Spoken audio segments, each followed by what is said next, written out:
뭐 예를 들어서 영화에 이제 태백산맥 옛날 영화 보시면 저는 파묘 보면서 그 생각도 했거든요. 파묘의 이제 핵심적인 아이디어가 겹장이잖아요. 아, 이거 층간소음 얘기구나. 그 생각.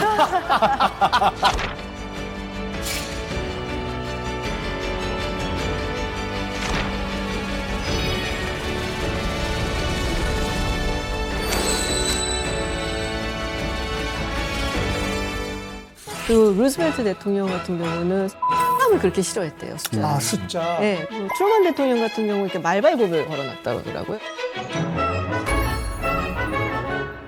Initiated and first convened by President Biden in 2021. We see these challenges coming from within our societies, but we also see them, as I said, coming from without as non-democratic.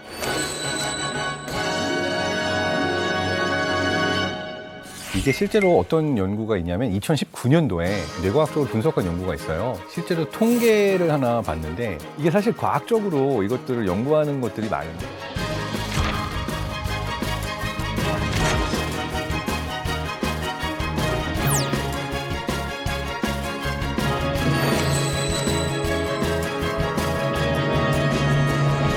조선왕조실록의 1352년 음력 3월 3일 기록을 보면 죽어서 배고픈 귀신이 되는 야구.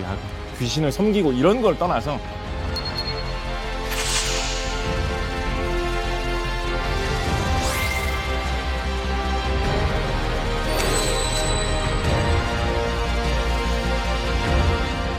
배워서 바로 써먹을 수 있는 생활 밀착 인문학 인간적으로 본격적으로 한번 시작하도록 하겠습니다.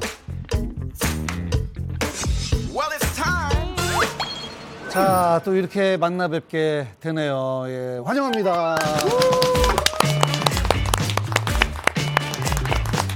아니 근데 사실 우리가 각 분야의 이제 지식 셀럽 네 분을 저희가 모셨는데 나는 사실 굉장히 좀 기대가 되는 게 방대한 지식을 갖고 있는 분들 있잖아요. 예. 그런 분들하고 술자리 하면은 사실 되게 재밌거든요. 즐겁고. 근데 우리 프로그램을 통해서 저를 비롯해서 우리 시청자 여러분도 방대한 지식을 좀 이렇게 가지고 있으면은 뭐 꼭 술자리가 아니더라도 커피 마시면서 아니면 누구랑 그냥 뭐 밥 먹으면서 아주 재밌는 시간을 갖게 되지 않을까. 그래서 여러분의 역할이 굉장히 중요하다라는 거, 예, 말씀드립니다. 아니, 근데 우리 프로그램 제목이 인간적으로니까 인간적이다라는 말은 뭐 정확하게 무슨 뜻인지 뭐 어떤 걸 내포하고 있는 건지. 저는 인간적이라는 말, 칭찬으로 쓸 수 있는 말 중에서 좀 못했을 때도 쓸 수 있는 말, 굉장히 특이한 칭찬의 표현이라고 생각합니다. 가수가 노래를 완벽하게 잘 불렀을 때 인간적이다라고 하지 않거든요. 완벽하게 노래를 잘 부를 수 있는 가수가 뭔가 이제 다 노래 멋지게 부르고 들어가다가 갑자기 막 삐끄덩하면서 넘어지려고 한다든가 그럴 때 아, 인간적인 모습 이렇게 얘기하거든요. 뭔가를 잘 못했는데 그거를 칭찬해 줄 수 있는 수식어라는 게 이런 게 또 이제 작가의 마음을 좀 파고드는 아주 묘한 형용이죠. 야, 그렇네. 뭐 약간 실수할 때도 아우 그래도 인간미가 있네. 뭐 저 사람도 인간이네. 뭐 이런 것처럼. 근데 우리 프로그램 제목은 인간적으로인데 뭐 그동안 몇십 년 동안 굉장히 다양한 프로그램을 했었지만 프로그램 하기 전에 미리 모여서 뭐 이런저런 얘기 나누고 술 한잔 기울이고 뭐 이런 적은 처음이었어요. 지난번에 또 주지훈 배우까지 우리가 잠깐 합석해서 굉장히 즐거운 시간, 특히 너무 좋아하셔서 사진도 찍으시고. 아주 인상적인데.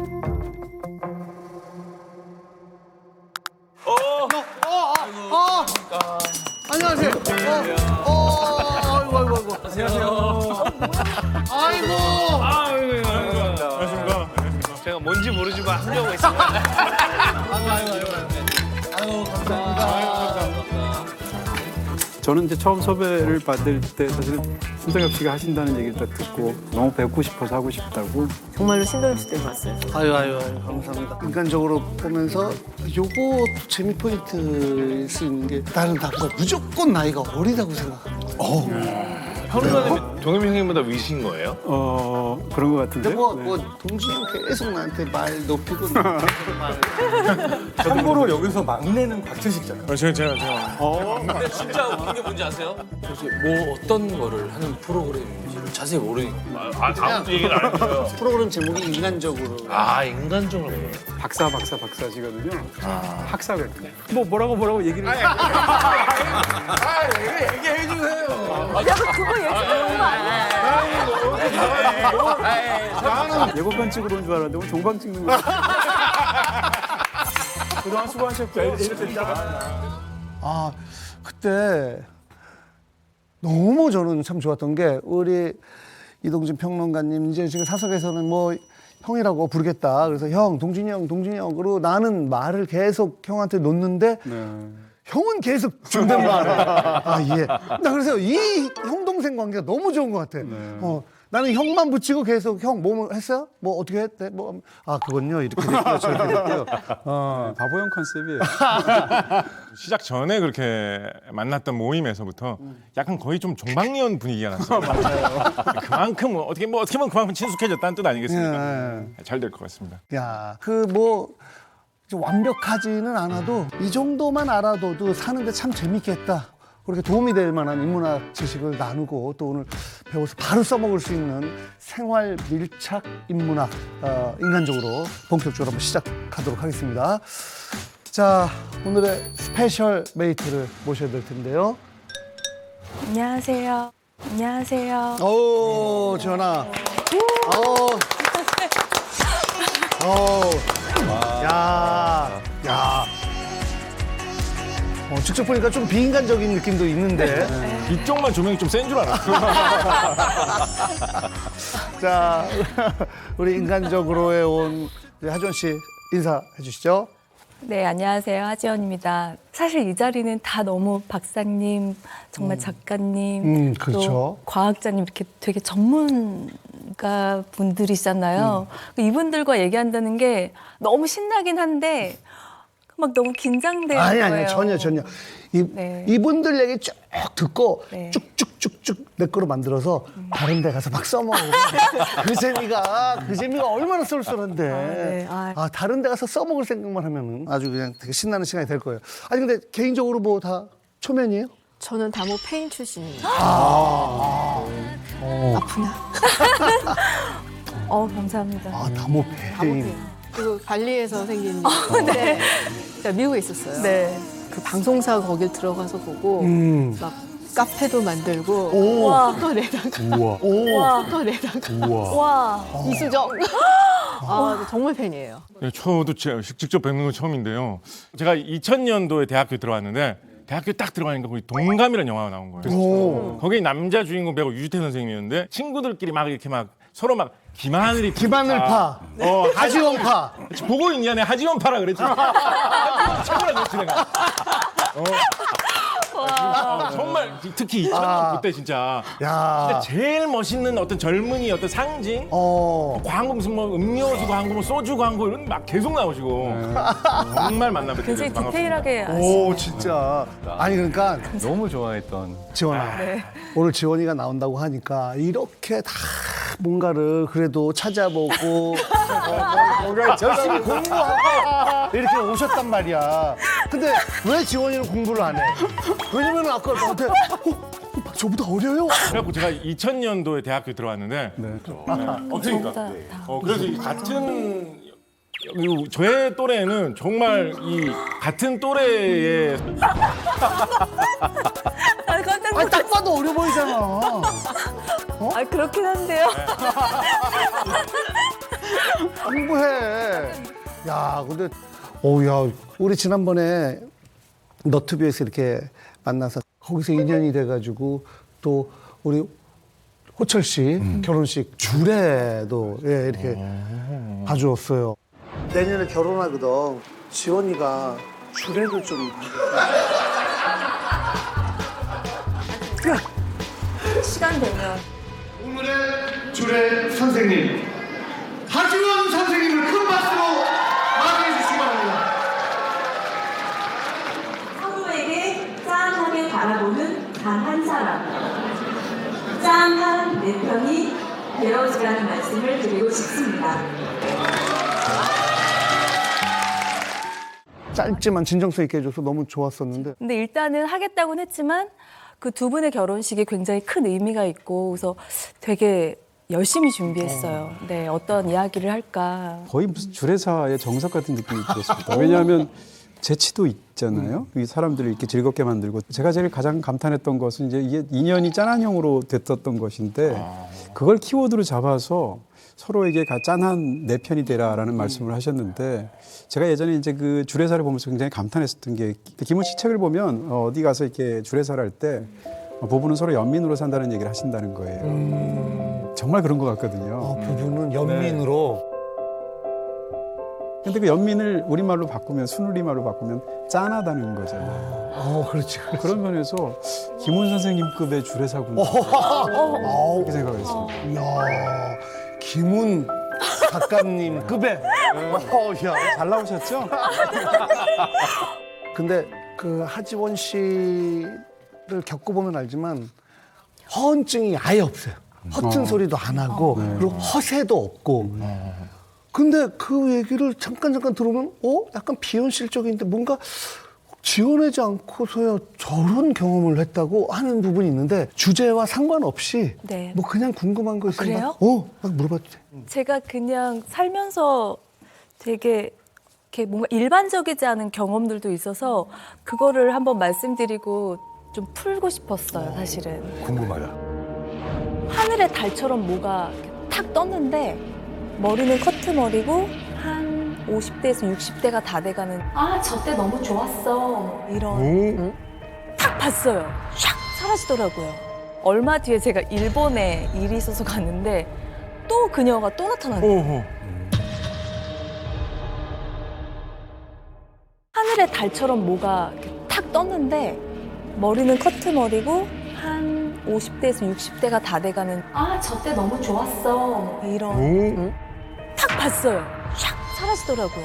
얼마 뒤에 제가 일본에 일이 있어서 갔는데 또 그녀가 또 나타나는 거예요.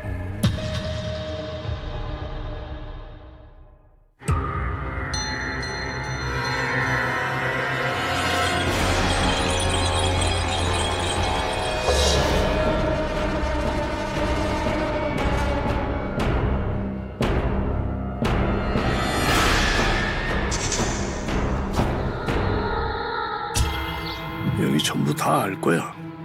묘 하나 잘못 건들면 어떻게 되는지. 유세차임이.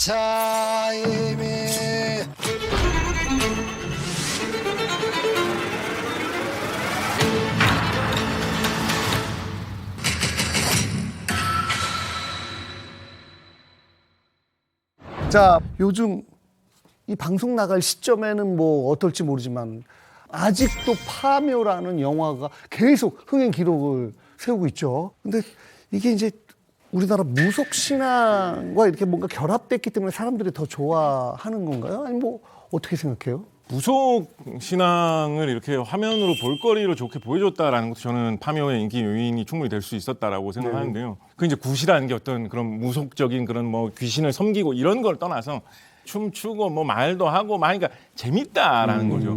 우리나라 무형문화재 9호로 지정되어 있는 게 충청남도 부여에서 내려오는 은산별신제라는 굿인데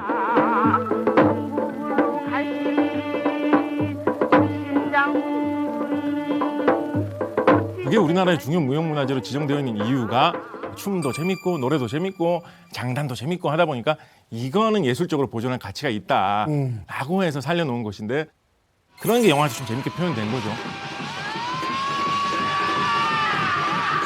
또 이제 무속이라는 게 사실 우리가 생각하는 것보다 훨씬 더 우리 주변에 가까이 있지 않습니까? 예를 들면 우리 말 속에 다 남아 있어요. 단골 같은 말. 단골? 네, 우리가 뭐 단골 손님이라고 할 때 단골이 원래 이 삼남 지방에서 무당 있잖아요. 그 무당을 자주 찾아가는 사람, 그 사람을 이제 단골이라고 부르거나 아니면 반대로 무당을 단골이라고 부르기도 해요. 네, 그래서 거기서 이제 와서 지금도 우리가 단골 손님 이렇게 말을 하는데 한국 사람들이 얼마나 이 무당을 자주 찾아갔으면 단골이란 말을 지금까지 쓰겠어요? 그리고 또 우리 동네만 이렇게 전철만 타봐도 사실은 관련된 말이 많아요. 신당이 사실은 지금은 세신자를 쓰는데 원래는 귀신신이에요. 와. 그리고 거기 무당집들이 모여 있었거든요. 그래서 신당이고요. 영등포? 영등포는 영등굿이라는 굿을 하던 물가예요. 포가 이제 물가라는 뜻이니까. 무엇보다도 동묘역 있잖아요. 네. 동묘할 때 그 묘가 이제 우리는 이제 묘지할 때 묘자랑 같다고 생각하는데 사당 묘자거든요. 한자가 달라요. 그럼 누구의 사당이냐 그러면 관우 아닙니까? 관우 사당. 관우. 그 유비 관우 장비 할 맞아요. 때예요. 가 보시면 지금도 그 상 아, 관우 있어요. 상이 네. 이렇게 조각상 있습니다.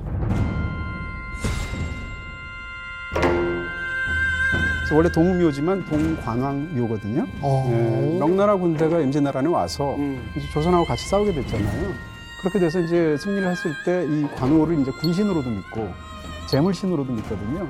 그런 상황에서 관우의 은덕으로 우리가 전투에서 이겼다라고 생각을 해서 이 명나라로부터 한국으로 관우 신앙이 옮아오게 됐어요. 그리고 명나라에서 요구해서 당시 선조가 너덕 개의 관우 사당을 만듭니다. 그 중에 남아 있는 게 동묘. 동묘. 이런 걸 생각하면 무속이 굉장히 우리 주변에 가까이 있다. 근데 이동진 평론가님은 또 공교롭게 평점을 좀 낮게 줬다고 하더라고요. 네네.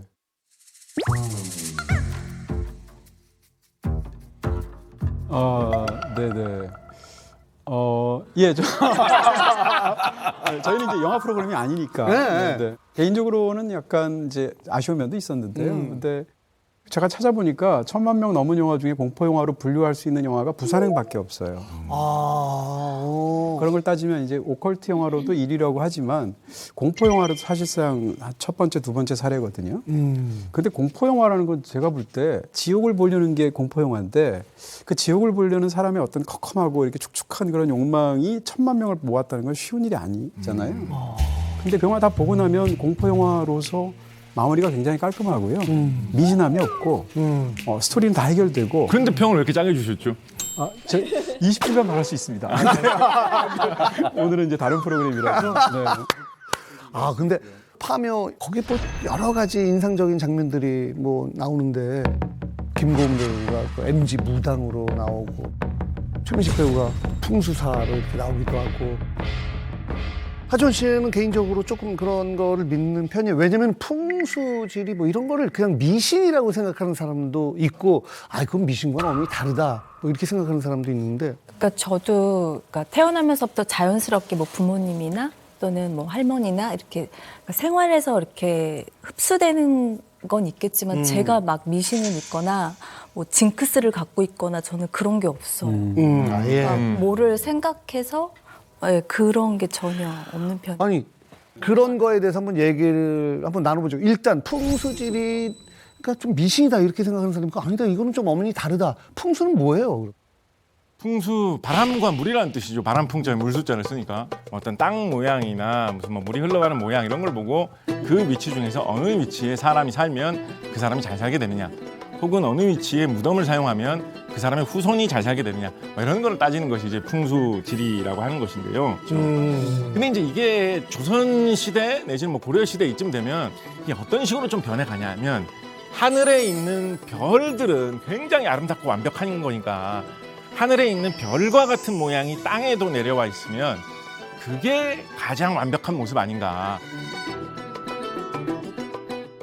조선왕조실록의 1352년 음력 3월 3일 기록을 보면 당시에 우리나라에서 풍수지리로 굉장히 이름 높았던 문맹검이라는 사람이 하늘의 최고의 중심은 북극성인데 북극성과 비슷한 그 모양이 지금 경복궁에 있다. 그래서 조선은 진짜 궁궐 자리를 잘 잡았다. 이 자리를 잘 지켜라 뭐 이런 얘기를 해줬다라는 이런 이야기도 있거든요. 대만의 학자들이 작년에 1980년대부터 지금까지 풍수와 관련된 모든 논문들을 모아서 메타 분석한 논문이 있더라고요. 되게 흥미롭게도 중국에서 실제로 풍수적으로 자리가 좋다라고 알려진 곳이 땅값과 집값이 높다. 근데 요거는 사람들이 믿으니까 일어난 일이라고 볼 수 있는 거고, 또 다른 하나는 풍수적으로 좋은 곳에 있는 숲의 위치와 그렇지 않은 곳의 숲을 비교를 하면서 생태 다양성 지수를 봤더니 실제로 풍수적으로 좋은 곳이 생태 다양성이 더 뛰어나더라고요. 사람이 생각보다 환경의 영향을 많이 받아요. 그냥 큰 그림으로 보게 되면 풍수는 사람들에게 꼭 필요한 물, 햇빛, 공기, 숲 이러한 부분들에서 좋은 것들을 얼추 정리해 놨기 때문에 경험적으로 이렇게 풍수가 좋다라고 하는 곳이 실제로 사람들이 많이 살거나 집값이 높은 이유가 아닐까 이렇게 해석을 합니다. 근데 그럼에도 불구하고 이렇게 미신이라고 생각하는 사람들도 꽤 많은데 어떻게 생각하세요? 미신이란 말은 사실 이제 가치 판단이 개입된 말이고요. 근데 우리가 이제 보통 풍수에서 예를 들면 무슨 뭐 배산임수 이런 거 얘기하지 않습니까? 근데 그게 만약에 한양 같은 자리를 보고 보면 아니 그 자리가 너무 배산임수로 죽은 게 일단 남향이잖아요. 그 다음에 북풍을 뒤에 산이 막아주잖아요. 북악산이. 그러니까 이것은 누가 봐도 좋은 자리인 거죠. 이제 거기서 이제 그것이 음양오행설이나 이런 것이랑 섞이고 그러면서 동양 철학의 어떤 토대를 갖고 와서 지금 같은 걸 만들어진 건데요. 그런 측면에서 저는 누군가의 믿음을 그게 본인의 믿음보다 훨씬 좀 열등하게 보이더라도 혹은 체계적이지 않더라도 함부로 미신으로 치부할 수 없다. 저는 그런 입장입니다. 저는 방금 말씀하신 게 어떤 생각이 지금 번뜩 드냐면 풍수지에서 기본이 집 지을 때 이제 남향으로 짓는 거지 않습니까? 우리나라 같은 경우는 이제 해가 동쪽에서 떠서 남쪽으로 조금 갔다가 서쪽으로 지거든요. 그래서 남향으로 집을 지어야지 추울 때 겨울에 햇빛을 많이 받아서 따뜻할 수 있으니까 남향으로 지으면 좋죠. 그런데 호주 같은 남반구에 있는 나라에서는 해가 동쪽에서 떠서 북쪽으로 갔다가 서쪽으로 지거든요. 우리나라에 옛날에 호주로 이민 가신 분들 중에 아니 집을 남향인 집을 좀 찾아야 되는데 아니 남향인 집이 왜 이렇게 없어? 라고 하다가 남향인 집 겨우 찾으면 남향인 집이 되게 싸게 나왔네? 그러면서 거기에 입주하셨다가 햇빛이 안 들어가서 해보신 분들은 많거든요. 북향으로 가야 돼요. 경험적으로 남향 집을 지으면 좋다라는 거는 우리나라, 중국 이런 북반구 지역에서 사실이었지만 과학적으로 생각했을 때 남반구로 가면 또 틀리게 될 수 있는 거예요. 그렇지. 어떤 사람들은 나는 뭐 점집 이런 건 안 믿어. 근데 딱 하나 진짜 신병을 알아서 뭐 무병을 알아서 무당이 된 나는 그런 사람은 좀 가서 뭐 이렇게 뭐 물어보곤 해. 뭐 그런데 그 무당들은 그냥 무병을 앓지 않은 사람은 진정한 무당이 아닌 거예요? 뭐 어떤 거예요? 그렇기도 하고 아니기도 합니다. 그래요? 이게 약간 이제 전통적인 사회로 말씀을 드리면 대략 중부지방, 그러니까 서울 북부지방 이쪽 사람들은 지금 말씀하신 대로 무병을 알아서 무당이 되는 과정을 거쳐요. 그것을 보통 이제 강신무라고 하거든요. 신이 내렸다고 그래서. 근데 삼남지방 있잖아요. 아까 말씀드린 뭐 전라도, 경상도 이런 쪽. 삼남지방에서는 세습무예요. 그러니까 부모가 무당이면 자녀도 무당이 되는 케이스. 삼남지방에서는 기본적으로 세습무들은 강신 경험이 없습니다. 그리고 영역도 따로 없어요. 뭐 그렇기 때문에 어떻게 생각하면 강신 경험이 있고 신병을 알아야 무당이 될 수 있다는 건 한 반만 맞는 얘기인 거죠.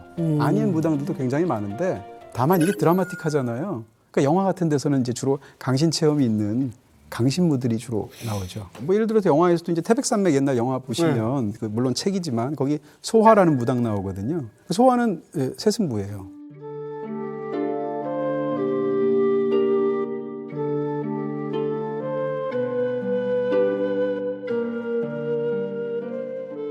근데 우리가 알고 있는 이번에 파묘라든지 뭐 그런 이럴 경우에는 이제 강신무 이런 식으로 차이가 있는데 요즘은 바뀌어서 어떻게 생각하면 강신무는 약간 전국구 같은 거고요.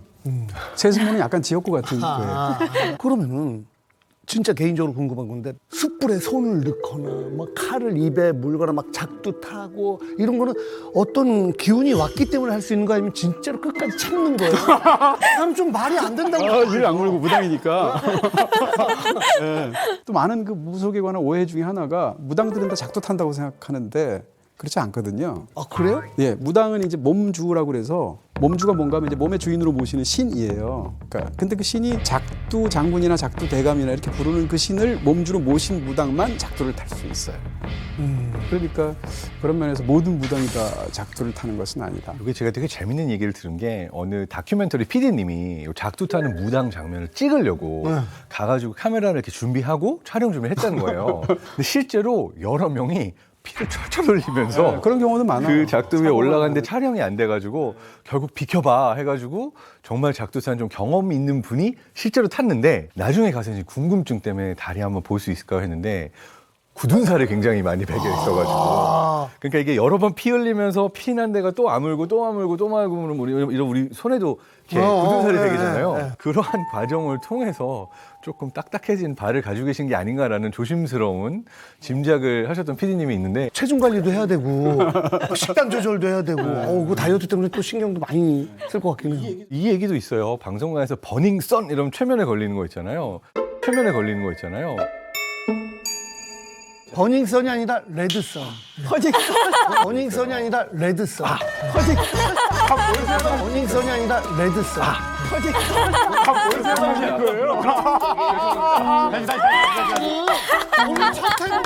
오늘 첫 텐데 바로 폐지될 뻔했잖아요. 죄송합니다. 제 생각에 앞에 말씀하신 거 다 편집되고 이것만 나가요. 그 장면 어딘지 알겠다. 네. 그래서 다시 가겠습니다. 아니요, 뭘 다시 가? 그냥 하세요. 다른 프로그램 몰라도 이 프로그램은 그냥. 네. 물 한 번만. 레드 썬. 그 실제로 최면도 굉장히 유명해서 이렇게 레드선 이러면 최면에 걸렸다는 그 이야기가 짤로도 많이 돌잖아요. 거기에 주인공으로 나오셨던 배우님을 우연히 한 방송에서 백스테이지에서 뵀어요. 그날 스케줄이 엄청 많아가지고 레드선 이러면 최면에 걸려야 되는데 걸릴 때까지 기다릴 새가 없었대요. 그래서 최면군은 연기를 하고 넘어가고 다음 방송 스케줄을 시작하는. 그러니까 실제로 최면도 법의학에서 사용하는 제대로 된 최면이 있기는 하지만 이제 방송에 보여지는 영화에 보여지는 많은 최면의 경우에는 그런 방식으로 최면에 걸릴 수 없는 상황도 많았다. 아니, 우리 하준 씨가 약간 이상한 뭐 경험을 좀 한 적이 있다 그러는데 그건 뭐 어떤 경험 얘기하는 거예요? 제가 우연히 한 7, 8년 전인데 이렇게 친구들이랑 그때 술 안 취했을 때예요. 정말 맑은 정신에 이렇게 막 바베큐를 막 시작하고 있었어요. 근데 갑자기 하늘의 달처럼 뭐가 이렇게 탁 떴는데 직감적으로 저는 저라는 걸 알았어요. 저라는 걸 알았어요. 네? 다리요? 미래의 나인 거예요. 이렇게 형상이 떴는데 머리는 커트머리고 한 50대에서 60대가 다 돼가는 전데 그런 얘기를 하고 있더라고요. 아, 저 때 너무 좋았어. 이런. 지금 얘기를 하고 이 장면을 있는 보고 거예요. 네. 그래서 내가 탁 봤어요. 그랬더니 샥 사라지더라고요. 그러니까 그녀는 내가 못 볼 줄 알았는데 내가 알아차려서 놀란 약간 그런. 바로 언니한테 얘기했어요. 저 언니한테. 언니 봤어? 그랬더니 언니 못 봤다는 거예요. 나 지금 미래의 나를 봤어 이랬거든요. 언니가 뭐래? 아, 그럼 너 술 취했으면 빨리 다 갔잖아. 술 안 마셨는데도. 야, 고기 먹고 취한 사람 처음 아, 그리고 나서 얼마 뒤에 제가 일본에 일이 있어서 갔는데 또 그녀가 또 나타나는 거예요. 저는 그래서 정말 이 세계 다른 차원의 세상이 존재하는가? 약간 그런 느낌을 받아가지고 아까 그게 너무 신기했어요. 말씀드린 것처럼 절대 허언증이 있거나 허세가 있거나 아니면 어떤 관심을 끌고 싶어서 뭐 주도권을 잡기 위해서 이런 게 아니에요. 진짜. 저는 별로 신기하진 않아요. 왜냐하면 실제로 우리가 본다라고 하는 것은 뇌 안에서 일어난 일이잖아요. 근데 눈의 빛이 실제로 도달해서 시신경을 통해서 시각 중추까지 신호가 전달될 수도 있지만 전혀 신호가 오지 않고도 뭔가를 보는 게 가능해요. 예를 들어서 우리가 잠을 잘 때 꿈을 꾼다라는 게 눈은 감고 있지만 눈앞에 보이고 이야기도 하고 그렇죠, 있잖아요. 그렇죠. 그럼 그 순간 뇌의 시각 중추에는 실제로 우리가 무언가를 봤을 때 활성화되는 그 영역들이 열심히 일을 하고 있는 거예요. 하지원 선생님 살짝 졸았다. 졸지 않았어도 그 약간 생각해 볼 수 있는 거는 그 고기 굽고 있을 때 연기가 많이 나요. 아, 눈에 들어갔다. 연기가 많이 났으면 이 산소 부족으로 이 연기. 동심 파괴, 동심. 진짜 나쁜 사람이야, 나쁜 사람. 사실 이게 일상 속에서 우리가 백일몽이라고 그래서 깨어 있지만 무언가 이렇게 마음이 어딘가 거닐다가 무언가를 보기도 하고 소리를 듣기도 하고 사실 저도 과학자지만 그런 경험들이 종종 있어요. 근데 가끔 그런 생각을 해요. 그러니까 이렇게 영혼이 아까도 얘기했지만 유체 이탈한다는 말이 있잖아요. 네. 근데 유체 이탈은 가능한 건지. 건가요? 실제로 유체 이탈을 경험했다라고 하는 사람들의 숫자가 생각보다 높아요. 네. 공통적으로 유체 이탈을 경험하는 사람들의 뇌 안에 공통적으로 문제가 있었던 영역이 있을까 찾았어요. 바로 측두엽 쪽에 TPJ라고 템포럴 파라이탈 정션이라고 부르는 영역인데 그곳이 하는 일이 여러 시각, 청각, 촉각 이 모든 것들을 하나로 묶어주는 영역인데 이곳에 이제 마비가 온, 리전이 온 환자들이 공통적으로 내가 영혼이 빠져나가서 내 2m 위에서 나를 내려다보는 경험을 했다라고 얘기를 하더라는 거죠. 그래서 이게 논문으로 나왔는데 오 신기하다. 결국 이 유체 이탈은 뇌 이상일까?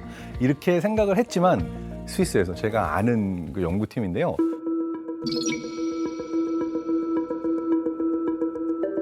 가상현실을 사용해서 아웃 오브 바디 일루전이라는 걸 만들어냈어요. 이게 뭐냐면 내가 헤드셋을 딱 쓰고 내 앞에 아바타가 있어요.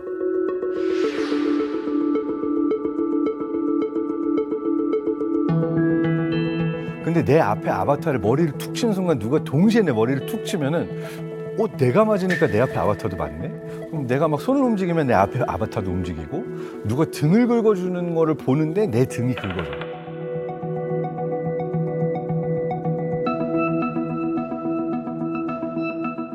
그러면은 뇌가 잠깐 동안 착각을 일으켜서 내가 내 몸 앞에 있는 저 아바타 안에 들어가 있다라고 생각을 하게 돼요.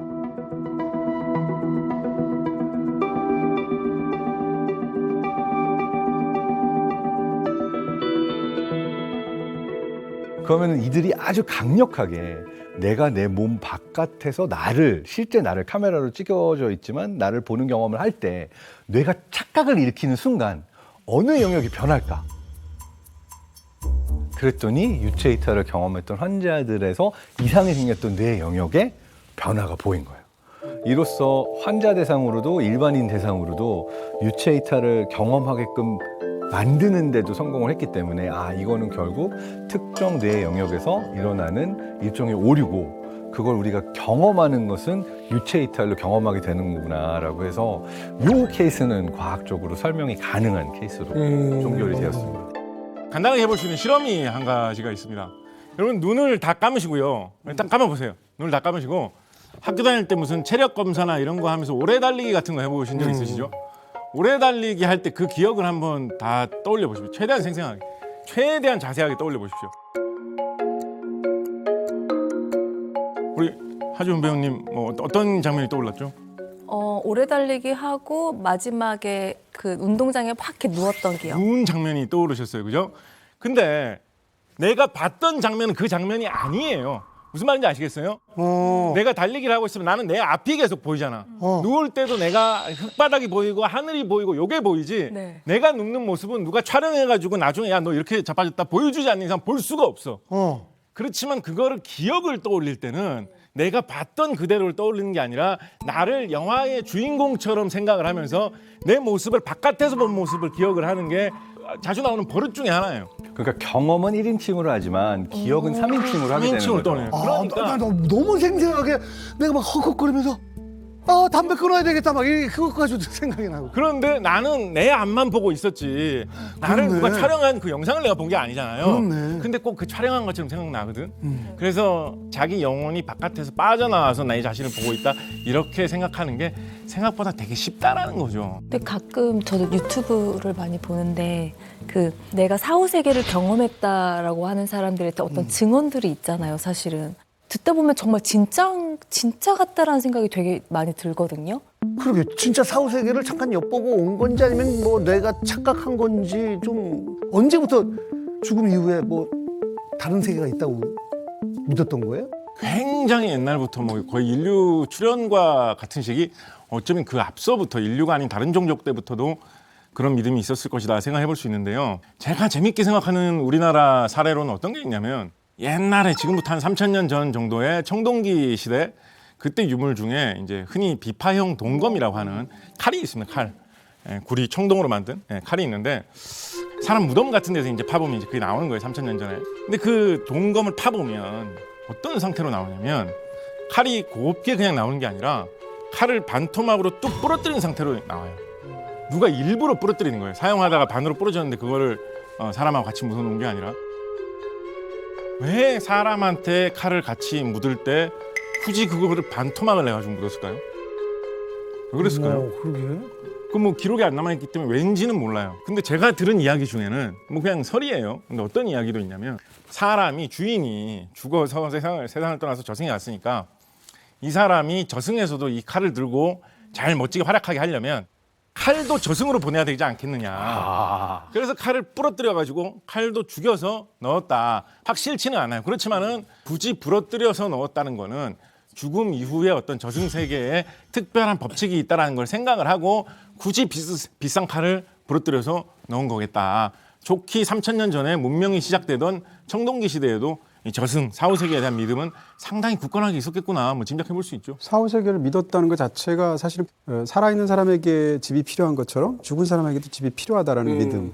그 죽은 사람의 집이 무덤이라는 거고요.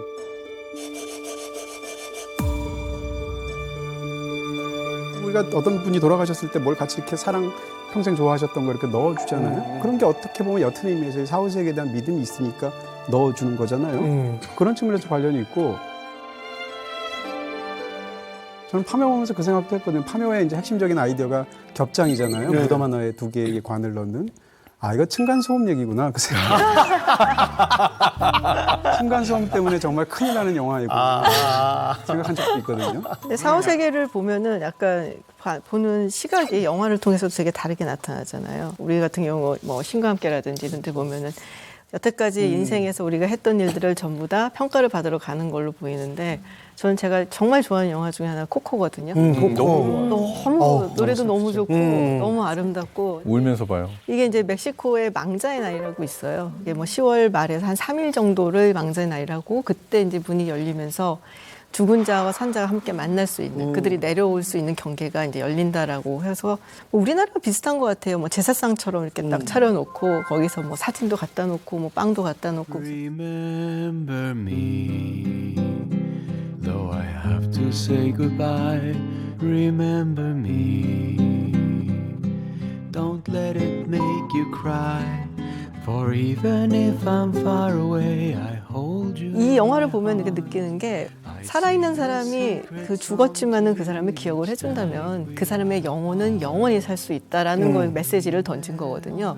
약간 우리나라나 이제 동양 쪽에서는 죽음을 굉장히 비장하게 받아들이는데 그쪽에서는 죽음을 그냥 연장선으로 받아들인다라는 생각이 되게 많이 들고 그 지역마다 혹은 나라마다 영혼이나 사후세계를 대하는 방식이 굉장히 다른 것 같아요. 그러니까 문화권마다 그렇게 사후세계를 다루 상상한다라는 것으로 지옥 얘기도 할 수 있거든요. 전 문화권에 사실 지옥에 관한 관념들이 퍼져 있잖아요. 근데 지옥을 어떻게 말을 하느냐에 따라 다른데 서구에서는 지옥을 불지옥으로 보통 생각한단 말이에요. 그래서 보통 이제 아브라함기의 종교라고 말하는 종교가 있단 말이에요. 기독교, 뭐 유대교, 이슬람교 이런 종교들은 사막에서 일단 태어난 종교잖아요. 그래서 그런 관련된 것으로 이것을 해석하는 경향들이 있어요. 반드시 그건 아니겠지만.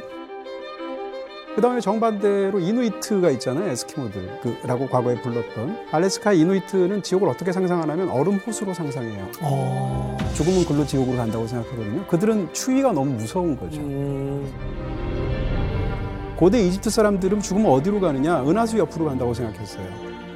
왜 그랬냐면 하늘의 밤에 은하수를 보면 나일강처럼 보이거든요. 그러니까 은하수를 나일강이 하늘에 반영된 것으로 보죠. 평론가님 말씀하신 거 듣고 떠오른 게 우리나라에서는 조선시대 같은데 불교에서 들어와가지고 죽어서 죄 지으면 어떻게 된다. 뭐가 되게 유행했는지 아십니까? 뭐예요? 영화 중에 타짜에 보면 정말 화투 잘 치는 사람 별명 뭔지 혹시 아십니까? 아귀. 아귀가 뭔지 아세요? 아귀? 죽어서 배고픈 귀신이 되는 게 아귀. 아귀가 되는 거를 사람들이 되게 무서운 걸로 받아들여요. 그러니까 각자 생각하는 그 지옥이 다 따로 있는 거네, 그죠? 그 홍석천 입장에서는 나중에 갔는데 다 여자밖에 없어. 와, 얼마나 무서워. 그러니까 그렇게 다 다른 거예요. 종엽님은 지옥이 술이 없는. 그러니까 다 다른 거네, 사람은. 저 너무 궁금한 게 저는 누군가 우연히 그러니까 점성술 같은 걸 보는데 생일 태어난 거 있잖아요. 그것도 그걸로 이렇게 푸시더라고요. 그런 거는 조금 이렇게 또 솔깃해서 들어본 적은 있어요. 근데 그런 게 진짜 들어보니 뭐라고 하던가요? 바람이래요, 저보고. 아주 강한 바람. 태풍처럼. 태풍. 토네이도. 네. 야, 그분도 뭐 구체적인 건 말씀 안 하시고 그냥 뭉뚱그려서 당신은 바람입니다. 진짜 그래서 이 태어난 거가 정말 그러니까 미래를 예측하거나 뭐 미래를 봐준다거나 뭐 그런 그게 정말 맞는 건지도. 근데 이런 일이 역사적으로 굉장히 사실 많아요. 엘리자베스 1세도 즉위할 때 점성술사한테 물어봐서 자기 즉위 날짜를 잡아요. 여기까지는 우리가 이해할 수 있는데 교황들도 그랬거든요. 한두 명이 아니에요. 꽤 많은 교황들이 자기가 즉위 날짜를 잡을 때 점성술사랑에서 날을 받아서 해요. 근데 이게 예를 들어도 성경에도 점성술로 보이는 부분이 있거든요. 뭐 예수님이 아기 예수가 저기 어디 태어나셨어. 동방박사 세 사람이 보러 가는데 어떻게 보러 가냐면 하늘에 별 보고 가잖아요.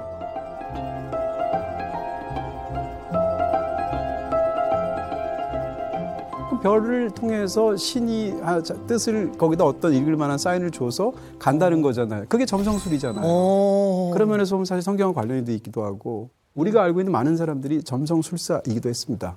대표적으로 무슨 과학사에 너무 위대한 케플러 같은 사람 이런 사람은 이제 점을 쳐서 별점에 따라서 이렇게 예언 같은 것을 수록한 달력 팔기도 하고 이랬거든요. 케플러가 케플러 스승이 이제 티코 브라헤잖아요. 티코 브라헤도 역시 오스만 투르크의 술탄이 죽을 것이다라는 것을 예언을 해서 그게 맞아서 유명해진 사람이에요. 사실은 지동설이 상식이다라는 것을 근대 이후에 사람들이 완전히 인정하기 전까지는 이 점성술과 천문학을 구분하지 않고 두 가지가 붙어있는 그런 시대가 굉장히 오래 지속이 됐다 이렇게 말할 수 있죠. 레이건 대통령이 항상 점성술사한테 물어봤다 이런 거 진짜입니까? 진짜예요. 레이건 대통령의 부인인 낸시 레이건 여사가 이 점성술사를 굉장히 많이 믿었어요. 이제 레이건 대통령이 취임하고 얼마 안 돼갖고 암살 시도가 있었거든요.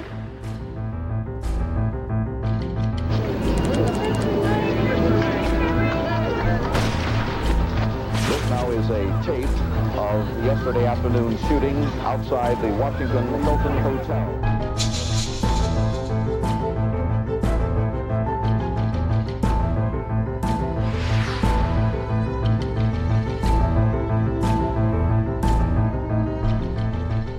우리가 보기에는 뭐 레이건 그러고 살아났고 병원에서 농담도 했다며 그렇지만은 상당히 중대하고 굉장히 위험한 순간이어서 낸시 여사가 어느 날 이렇게 지인이랑 전화를 해요. 그러면서 서로 같이 알고 있던 어떤 점성술사가 사실은 말이야 그 여자가 이날 레이건 굉장히 위험한 날인데 하고 미리 나한테 얘기를 했었어 그러는 거예요. 그러니까 낸시 여사가 놀래갖고 오마이갓 막 그러고서는 찾아간 거죠 그 여자를.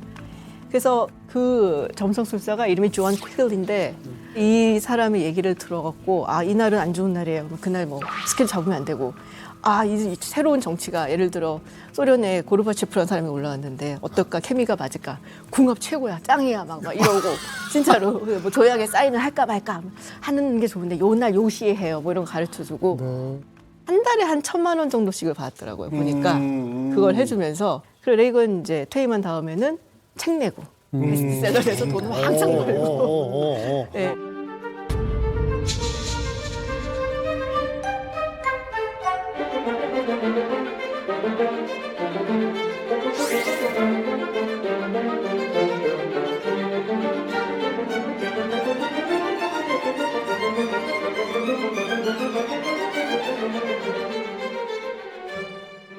뭘 예언을 했을 때 제가 이렇게 대체적으로 보면은 다 틀리고 계속 틀리더라도 뭐 하나가 딱 맞으면 사람들이 거기에 굉장히 열광하는 것 같아요. 정확해요. 이거를 후견지명이라고 해요. 그러니까 선견지명이 있어서 맞춘 게 아니라 일어나고 보니 내가 그때 그랬잖아. 그래서 예언을 가장 잘하는 방법은 무조건 예언을 많이 하면 맞는 예언들이 기억에 남게 되어 있어요. 던지다 보면 안 하면 네. 그러니까. 노스트라다무스가 썼던 이야기들 중에 말도 안 되는 것들이 얼마나 많습니까? 근데 그 중에서 해석해보면 맞는 것 같다라고 하는 것들이 결국 남은 거잖아요. 그렇지. 많은 수의 예언들을 던지다 보면 누군가가 기억하게 되고 회자되는 예언들이 있어서 그것이 역사에 기록된 게 아닐까. 모든 게 기록될 수 없으니까. 정말 한 20년 전에 방송국이 KBS, MBC, SBS 세 개밖에 없었을 때 예능과 관련된 그 PD랑 뭐 이쪽에서 뭐 어디 점쟁이가 유명하다 용하다 그러면 가가지고 이 프로그램 잘 될까요? 뭐부터 해가지고 근데 방송국에 소문이 퍼지면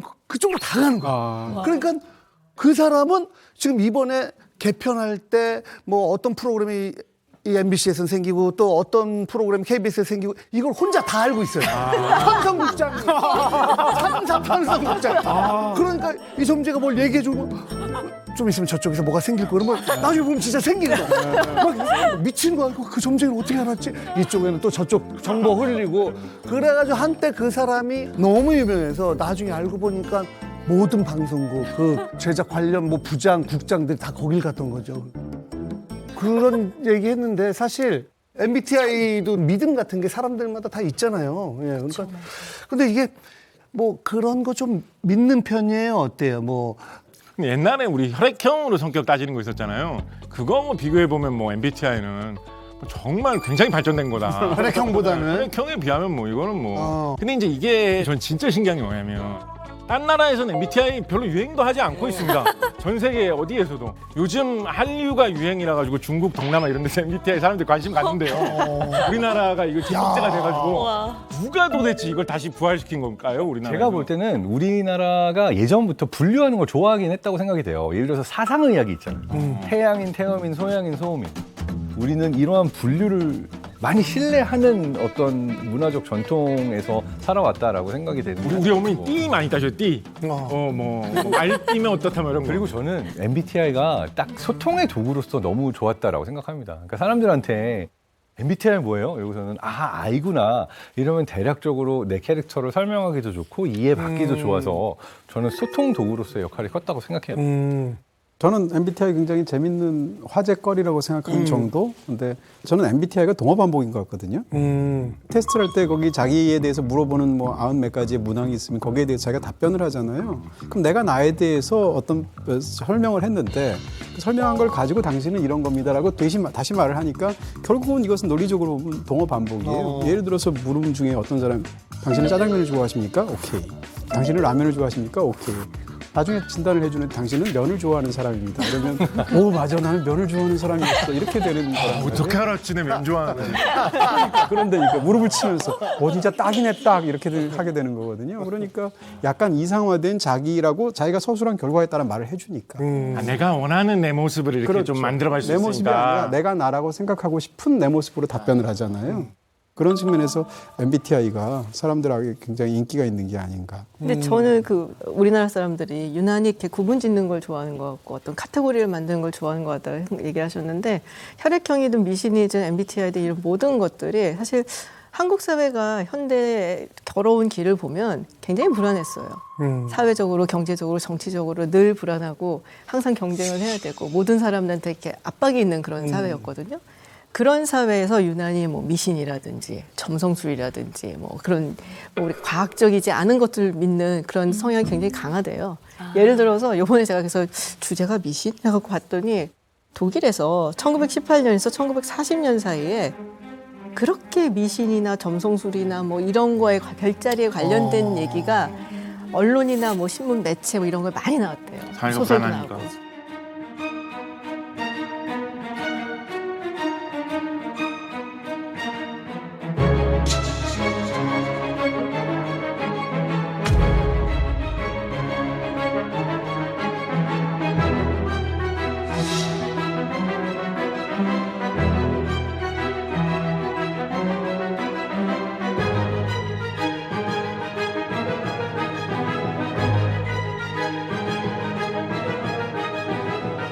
한국 사회가 굉장히 힘들게 바득바득 살아왔다. 근데 그런 것의 하나의 일환이 아닐까? 뭐 이런 생각이 들어요. 비슷한 이야기인데 의외로 사회 지도층이나 뭐 회사의 회장님, 높은 분들 중에서도 미신을 믿는 경우가 꽤 많이 맞는 것도 좀 비슷하게 설명할 수도 있는 게 내가 만약에 무슨 뭐 만두 빚어서 많은 장사를 한다, 파는 장사를 한다라고 하면 잘 만들수록 잘 팔린다. 이 인과관계가 명확해가지고 내가 잘 빚기 위해서 노력을 하면 되는 거거든요. 근데 회사 회장님, 내 회사 밑에 직원이 한 2만 명 있고 진출해 있는 사업 20가지가 있다. 그중에 어디가 어떻게 잘못돼서 뭐가 큰 사고가 부딪혀가지고 우리 회사 갑자기 어려워질지 이거 알 수가 없는 거예요. 이렇게 하면 조금이라도 나쁜 일을 막을 수도 있지 않을까 이런 거에 자꾸 혹할 수 있는 거죠. 정치인도 마찬가지로 나라에 갑자기 나쁜 일이 생기는 거 이거 뭐 어디까지 자기가 잘해서 막을 수가 있겠어요. 그러니까 자꾸 미신에 빠질 수 있는 그런 것이 있는 것이고 영화 같은 경우에도 연예인 같은 경우에도 비슷한 일이 생길 수 있는 게 영화가 잘 되고 안 되는 거 이거 진짜 알기 어렵거든요. 아까 파미오 우리 이동림 평론가님께서도 약간은 좀 이렇게 평가를 하셨는데 왜 흥행하고 천만 영화가 되거든요. 이거 진짜 알기 어려운 거거든요. 이런 거. 맞아.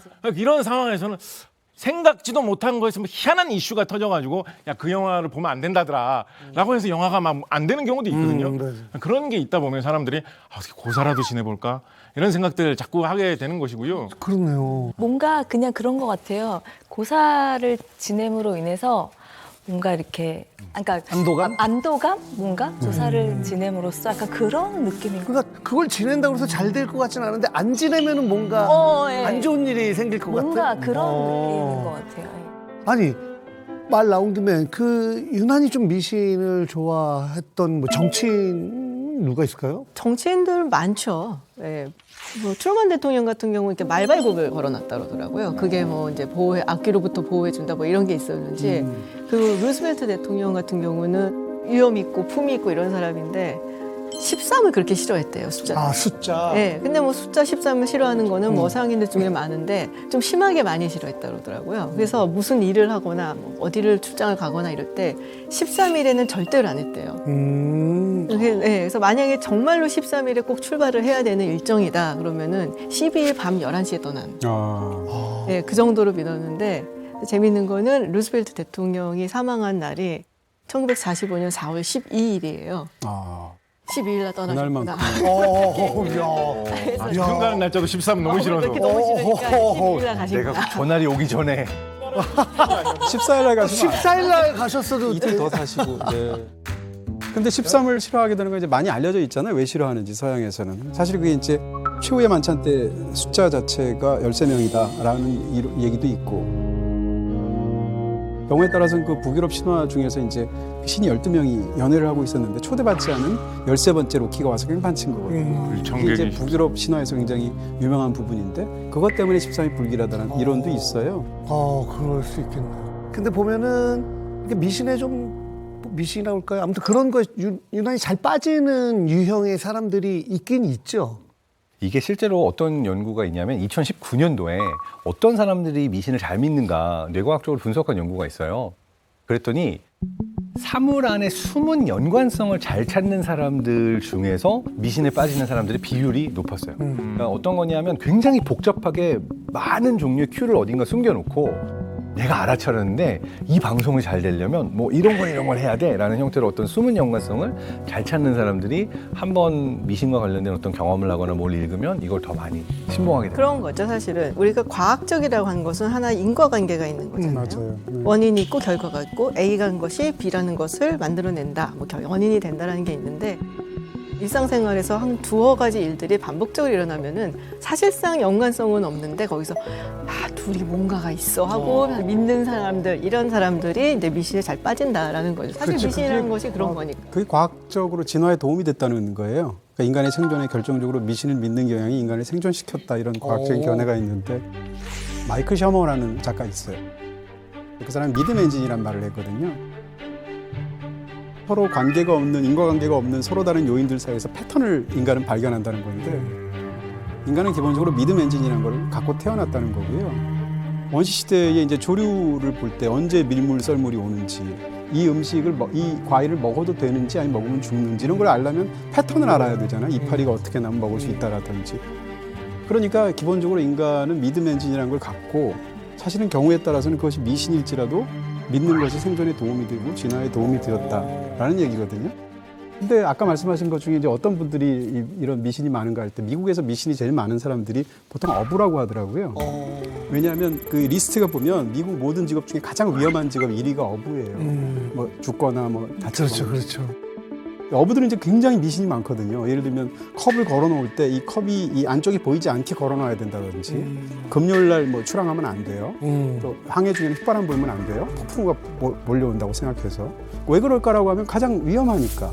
그런 측면에서 봐도 사실은 미신이라는 것이 갖고 있는 효능이 있으니까 인류가 갖고 있는 이유가 있을 것이다라고 추측할 수 있죠. 인간이 원래 굉장히 불안한 존재잖아요.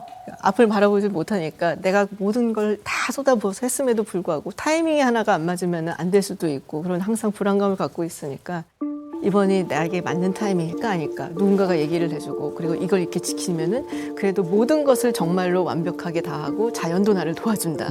미신에 좀 기대를 해보는 거죠.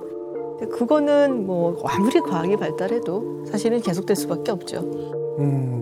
근데 사람들이 뭐 재미 때문에 그런가요? 아니면은 징크스도 그렇고 약간의 미신 그런 것들을 계속 만들어내는 이유는 뭘까요? 미신을 믿게 되면 통제감이 생긴단 말이에요. 그러니까 이렇게 말할 수 있는 것 같은데 어떤 경우에는 사람에 따라서는 나쁜 믿음이 없는 믿음보다 나은 거예요. 믿음이 있다는 것 자체 때문에 내가 뭔가를 할 수 있다라는 생각이 있고 그다음에 지금 내가 앞에 벌어지는 일이 무슨 일인지 모르겠는데 미신을 믿으면 왜 그러는지 알잖아요. 내가 세차했으니까 비가 오는 거잖아요. 그렇게 생각하면 이해가 되잖아요. 그러니까 의미를 제공하고 어떻게 보면 존재의 기반을 제공하는 거예요. 근데 이제 미신에서 시작해서 과학으로 가는 이도 있는 것 같아요. 예전에는 뭐 기후제 지내고 날씨 이러한 것들은 신의 영역이라고 생각했지만 어느 순간 기상 예측이라는 것도 완벽하지는 않지만 어느 정도 가능하겠구나라는 것들이 경험치가 모여서 과학으로 가게 된 일이라서 여러 이야기들을 연결해서 만들어내는 것 자체가 의미 있다는 이야기에 동의합니다. 손잡이를 이렇게 바깥으로 놓는 건 어떤 징크스 아니에요? 저에 대한 적의 표시가 아닐까요?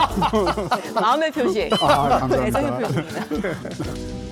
사실 우리가 파묘의 무속신앙부터 뭐 징크스, 미신 뭐 이런저런 이야기를 많이 다뤘는데 오늘 뭐 진짜 또 최고의 과학자분들도 계시는데 궁금한 거 있으면 좀 편안하게 제가 보니까 그냥 미신 뭐 이런 건 아닌 것 같고요.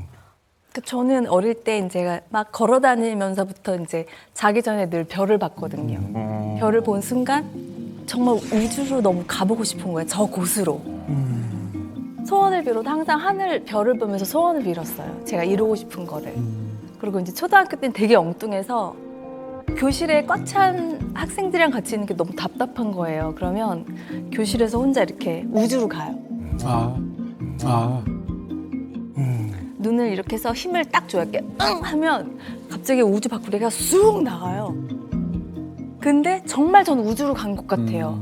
그럼 우주에 나와서 이렇게 떠 있으면서 지구를 이렇게 바라봐요.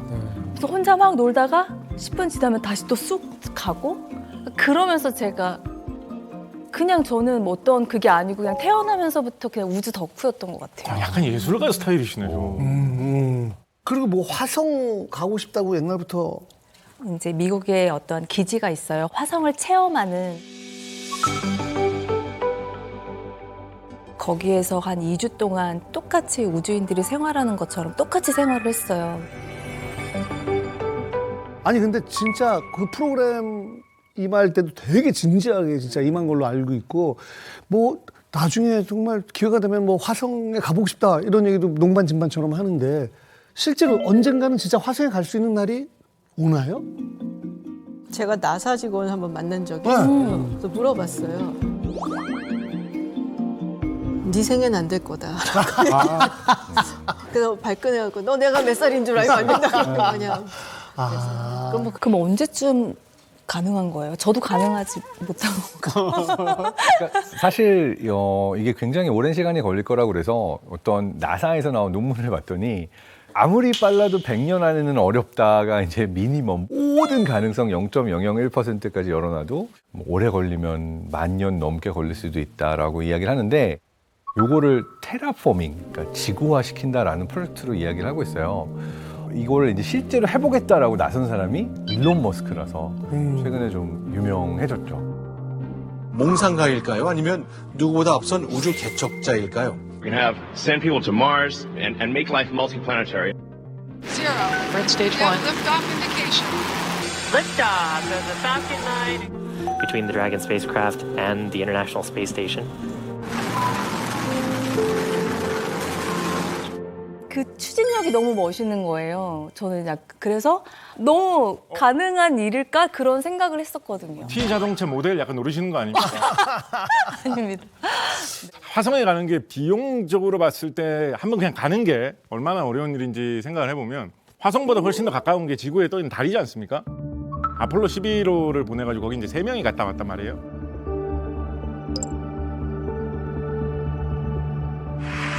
It's one small step for man, one giant leap for mankind. 어마어마한 돈을 써서 달까지 3일 갔다 왔는데 달까지 거리가 30만 킬로미터 정도인데 지구에서 화성까지 거리는 가까울 때 한 5천만 킬로미터 이 정도 보거든요. 그러니까 달까지 거리의 한 100배 이상인 거죠. 훨씬 더 많은 어떤 비용과 시간이 필요할 텐데 지금 뭐 저희 거리로 말씀해 주셨는데 3년 걸린다거든요. 기간이 너무 오래 걸리잖아요. 인류 역사상 현재까지 가장 오래 이 우주 비행사가 우주에 체류했던 기간이 400일 정도예요. 그러니까 1년 조금 넘는 기간을 인류가 나갔다 온 게 최장 기간인데 편도만으로 그 기록을 한 2배, 3배를 넘게 되는 거잖아요. 근데 아폴로 11호 때 보면 아폴로 11호가 이 지름이 3m예요. 그 안에 성인 남자 3명이 있거든요. 제대로 움직이지도 못하고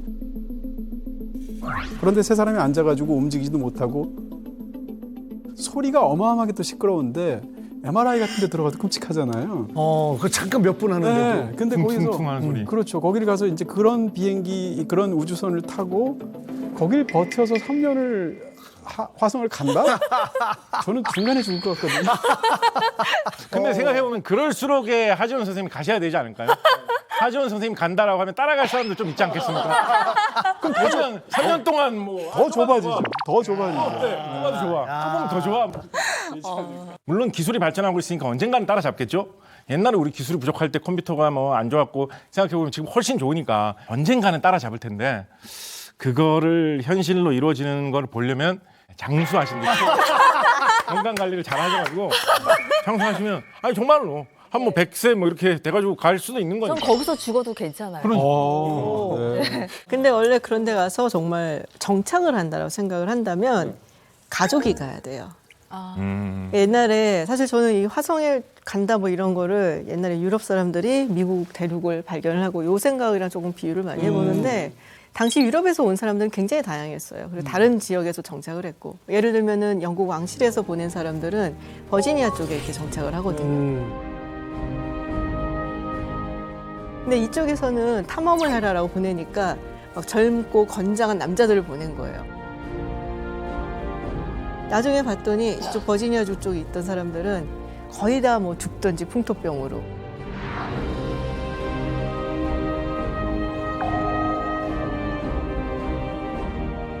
그래서 이게 확장하고 번성하고 되기까지 굉장히 오랜 시간이 걸리는데 뉴잉글랜드 쪽 가족이잖아요. 저쪽은 이제 청교도에서 하나님의 나라를 세워야지 온 사람이니까 주로 가족들이 몰려가고 다 온 거예요. 그러니까 뭔가 위협이 닥치고 그래도 자식들을 봐서라도 이걸 지켜내야 되는 거예요. 그래서 그런 가족들이 모여갖고 공동체를 이루고 그래서 우리끼리 똘똘 부셔갖고 살아남아야 돼. 그러다 보니까 굉장히 빠른 속도로 확장을 하고 정착을 하게 돼요. 그래서 우리가 화성에 가서 뭘 하겠다 싶으면은 정말 가족이 모여갖고 딱 가갖고 정착을 해야 되는 거예요. 보통 스타들이 이제 팬을 가족이라고 부르잖아요. 그러니까 팬분들하고 팬들이랑 같이 해야겠다. 네. 방금의 팬미팅. 팬미팅도 하고. 오늘 스페셜 메이트 하지원 씨, 예, 인간적으로 첫 회 함께 해주셨는데 어떠셨어요?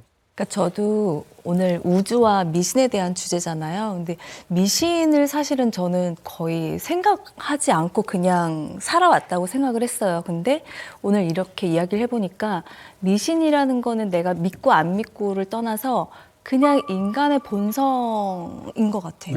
태어날 때부터 이런 미신이 있기 때문에 그 안에서 또 사회가 이루어졌을 것 같다라는 생각이 들어요. 생각해보니까 나는 나 그런 거 하나도 안 믿어 하는데 내 일상을 되돌아보면 이게 그런 건가? 나도 그런 쪽에 이렇게 녹아들어 있구나. 그걸 저도 알게 된 것 그렇죠. 같아요. 네. Belief is the natural state of things. It is the default option. It's more difficult. It's uncomfortable to not believe things.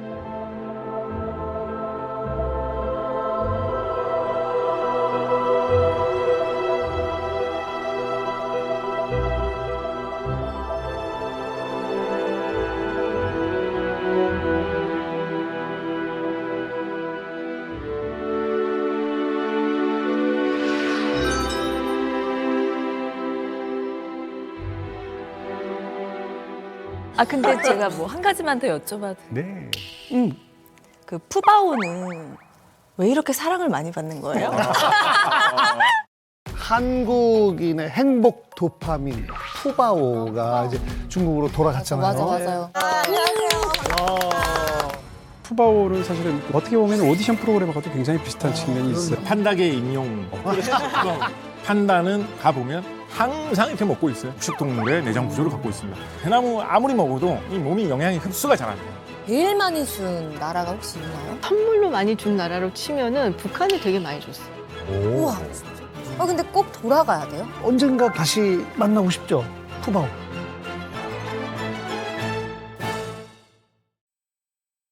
채널 A